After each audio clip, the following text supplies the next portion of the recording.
আজকে আমাদের গৃহপ্রবেশের দ্বিতীয় দিন। তো তোমরা দিদির মুখেই শুনলে আজ কি তো কি করলাম সেটা পুরো ব্লগে দেখতে পাবে।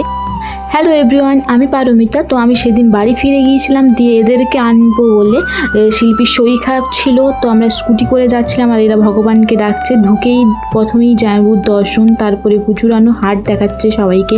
দিয়ে আমরা কিছুক্ষণ পরে চলে যাই সেই পাশের দোকানটাতে, যে দোকানটার কথা বলেছিলাম। এই দোকানটা আর লাভই লাভ, সবাই কিছু না কিছু কিনছেই দোকানে গিয়ে। এই সুন্দর ভিউ দেখতে দেখতে আমরা বসেছিলাম খেতে। তো আমার থালাতে নুন দিয়ে আর শিল্পী দিয়েছে তাতে জল ঢেলে, দেখেইনি। দিয়ে আমরা কে বসেছিলাম, আমরা সবাই বসেছিলাম, খাওয়ার সাথে সাথে মজাও চলছিল। দিয়ে দিদি এত মাংস নিয়ে দিদিটা খেতেই পারবো না।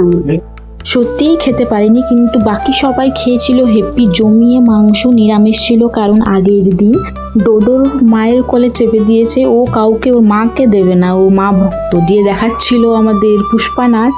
তারপর সন্ধেবেলা সেলিব্রেট করা হয় আমাদের পুচকির বার্থডে। ওর বার্থডে আগেই ছিল, কিন্তু পরে করে সবার সাথে সেলিব্রেট করা হয়েছে। কেক খাওয়ার থেকে আমরা মেখেইছি বেশি।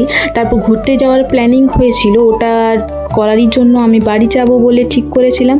দিয়ে আমি বাড়ি যাই, আর বাড়ি গিয়ে শুরু হয় বৃষ্টি। বাকি সব দেখাবো পরের ব্লগে। রাধে রাধে।